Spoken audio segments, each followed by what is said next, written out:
தமிழ் கதைகள், சிறுவர் கதைகள். குரங்கும் ஒற்றுமையற்ற பூனைகளும். ஒரு நாள் 2 பூனைகள் சேர்ந்து ஒரு வீட்டில் ஒரு அப்பத்தை எடுத்தது.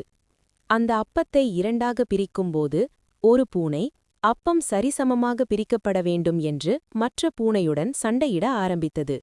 பின் யாரிடமாவது சென்று அப்பத்தை பங்கிடுவோம் என்று தீர்மானித்தன. அதனால் 2 பூனைகளும் அப்பத்தை பங்கு பிரிப்பதற்காக ஒரு குரங்கிடம் சென்றன. குரங்கும் அப்பத்தை சமமாக பிரிக்க ஒரு தராசில் அப்பத்தை இரண்டாக வெட்டி ஒவ்வொரு தட்டிலும் ஒவ்வொரு துண்டை வைத்து நிறுத்தி பார்த்தது.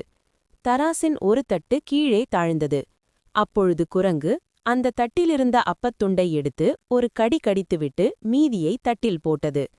இப்பொழுது மற்ற தட்டு கீழே தாழ்ந்தது.